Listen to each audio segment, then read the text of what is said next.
Today we are going to discuss the factors influencing wage and salary administration.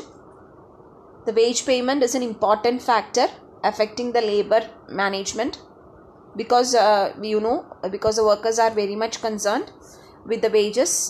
Clear, because only when they get wages they will be able to lead a good life. More than that, their satisfaction is also linked with the remuneration that they get. So the management what happens is that they won't pay an excess amount to make them highly satisfied. So there is always a controversy between the management side and the part of the employees with regard to the salary. So there are a lot of factors that influence the remuneration that is payable to the employees. Clear? Broadly, this can be classified as external and internal, and we are going to discuss some of the external factors now. First one is the demand and supply condition. Clear?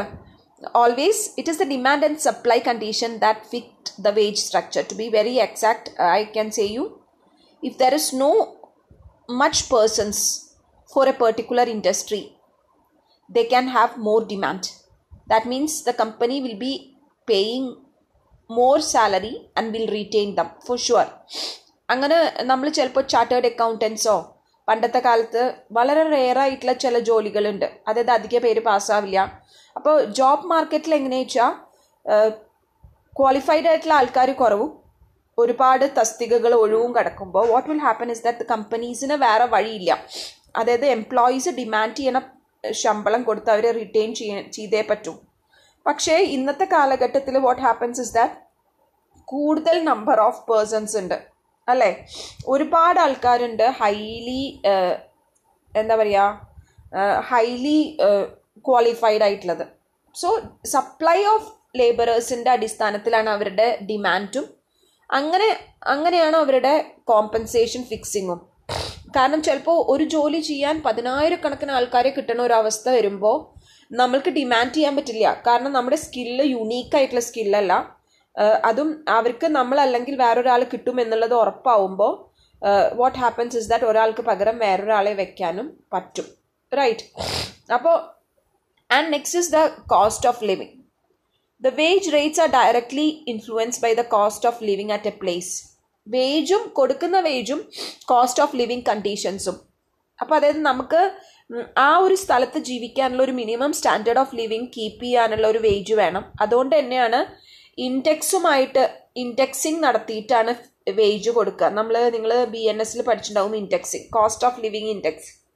ആ ഇൻഡെക്സിൻ്റെ ബേസിസിലാണ് നമ്മളെപ്പോഴും wage കൂട്ടിക്കൊടുക്കുക. So it is also this cost of living index is also a serious factor that is connected with the wage and salary administration compensation. And next is trade unions bargaining power. ചില സമയത്ത് strong ആയിട്ടുള്ള trade unions ആവാം അല്ലേ. അപ്പം അങ്ങനെ strong ആയിട്ടുള്ള trade unions ആവുമ്പോൾ അവരുടെ ബാർഗെയിനിങ് പവറിനനുസരിച്ചിട്ട് ചിലപ്പോൾ കൂടുതൽ സാലറി കിട്ടാൻ സാധ്യത ഉണ്ട്. ക്ലിയർ? അപ്പോൾ പിന്നെ യൂണിയൻ്റെ ഒരു വെപ്പൺ ഉണ്ട്, സ്ട്രൈക്ക്. അപ്പോൾ ആ ഒരു സ്ട്രൈക്കൊക്കെ ചെയ്യുമ്പോൾ വേറൊരു വഴിയില്ലാതെ കമ്പനി വേജ് കൂട്ടിക്കൊടുക്കേണ്ട ഒരു അവസ്ഥയൊക്കെ വരും. So it is a trade unions which decide. അപ്പോൾ അവരുടെ ബാർഗെയിനിങ് പവറും ഒരു ഫാക്ടറാണ്. And next is government legislation. Government ചില സമയത്ത് മിനിമം പേ വെക്കും, അതായത് ഒരു ലെജിസ്ലേഷൻ പാസ് ചെയ്യും, മിനിമം ഇത്രയും, അതായത് ഒരു സാധാരണ ആൾക്ക് ജീവിക്കാൻ മിനിമം ഇത്രയെങ്കിലും പൈസ കൊടുക്കണം. സോ ഒരു മിനിമം വേജസ് ആക്ട് ഒക്കെ വരും. അപ്പം അങ്ങനെ ഒരു ഗവൺമെൻറ്റിന് അങ്ങനെ ഒരു ലെജിസ്ലേഷൻ ഉണ്ടെങ്കിൽ, ഇപ്പോൾ 1948 മിനിമം വേജസ് ആക്ട് ഉണ്ട് ഇന്ത്യയിൽ. അപ്പോൾ ഒരു പ്രൊട്ടക്ഷൻ വർക്കേഴ്സിന് കൊടുക്കാനാണ്. അപ്പോൾ കമ്പനിക്ക് അത് കാണാതെ ഒരു വേജ് ഫിക്സ് ചെയ്യാൻ പറ്റില്ല. അപ്പോൾ അതിനേക്കാളും ലോവർ ആയിട്ടുള്ള ഒരു വേജ് ഫിക്സ് ചെയ്യാൻ പറ്റില്ല. So that is also another factor which decides about the wage and salary administration. And next is psychological and social factors. Psychological factors like ഒരു ജീവിതത്തിൽ ഒരു സക്സസ്ഫുൾ ആവണമെങ്കിൽ സൈക്കോളജിക്കൽ നീഡ്സ് വേണം. അപ്പോൾ ആ സൈക്കോളജിക്കൽ നീഡ്സ് ഓഫ് ദ എംപ്ലോയിയും കൂടി management consider ചെയ്യും. കാരണം എന്നാൽ മാത്രമേ എംപ്ലോയീസ് ആ ജോലിയിൽ കൂടുതൽ എത്തിക്കലാവുള്ളൂ. അപ്പോൾ സോഷ്യോളജിക്കൽ ഫാക്ടേഴ്സും ഉണ്ടാവും. കാരണം എംപ്ലോയീസിന് എപ്പോഴും ഒരു ഇക്വിറ്റബിൾ ഫെയർ ആയിട്ടുള്ളൊരു വേജ് കിട്ടണം എന്നാണ് ആഗ്രഹം.